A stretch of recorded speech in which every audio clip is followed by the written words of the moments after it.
I'd like to start with a quote and a little bit of limited audience participation. Don't be afraid, I'm not going to ask you to introduce yourself to the person next to you. I'm going to start with a quote and I'm going to invite you to guess who said it. Now there's a low bar for this. I've been rehearsing with my family and friends and the best guess so far was Spider-Man. It isn't him. The quote is as follows: "When trusted and credible news sources decline, we can become vulnerable to news which is untrustworthy." Does anybody have any sense who said that quite recently? Spider-Man. Oh, you are a one. No? Reading that up? Sorry? Go and say it. Go on. It's a good guess. I know a few people who know me might be surprised to hear me quoting this person, but this was actually said last month by the Prime Minister, Theresa May. And it was when she was announcing a government review on the state and sustainability of national and local news. Now, I don't always find myself in agreement with this government, but I thought this might be an interesting quote to kick off the evening with, because it really captures the issue at the heart of tonight's event: what's going on with our local news? So to answer that in a brief way, I'm just going to give you a quick sense of what's been happening over the last decade or so to the local news landscape. So according to the Press Gazette, over the last decade there's been a net loss of almost 200 local newspapers. That's since 2005. Now that's left more than half of all parliamentary constituencies and 2/3 of local authority areas with no dedicated local newspaper at all. During that same period, the National Union of Journalists report that the number of local journalists has halved and that numerous daily titles have been reduced to weekly publications. Of the areas like Portsmouth that are still lucky enough to have a local newspaper, the Press Gazette reported in August 2017 a year-on-year decline in circulation for many of those local titles still standing. Some of the worst hit were titles like the Manchester Evening News, which reported a loss of 19% in circulation last year on the previous year. Here in Portsmouth, the circulation of the news in print is at just under 18,000, but that in itself is also down 13.8% on the previous year. The pressure being put on local newsrooms isn't just restricted to print and online news media. The National Union of Journalists, who you'll probably hear me refer to for the rest of the talk as the NUJ, reported last year that more than 20 local news offices had also been closed by the BBC.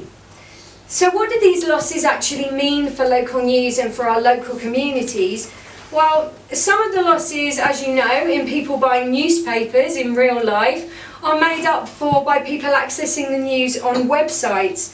So news organisations adjust to offering online advertising and providing their news now free at the point of access if you're accessing it on the website and not by buying a paper. This shift brings challenges, so local journalists may find themselves judged more on the number of clicks that their website is getting or their article is getting than on the quality of their journalism. As someone who, we publish only online on Star&Crescent, the pressure to clickbait journalism is very strong and it's constant. Surveys of local newspaper staff by the NUJ have shown that these staff cuts are putting local reporters and their newsrooms under severe strain across the country. They also highlight an increasing, or rather a decreasing, level of investment in investigative journalism by news owners, by the owners of the newspapers themselves. A severe price is definitely being paid in newspapers across the country as the shift from paid-for newspapers to online free news takes its toll. And we know that media organisations are struggling to make that adjustment to find new business models, ours included, that support the kind of journalism that they want to do. But at the same time, I think an equally dangerous price is actually being paid by our local communities when you have this kind of deficit and crisis in local news.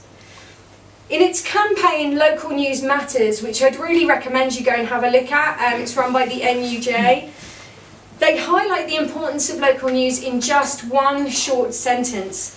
Democracy depends on voters being informed.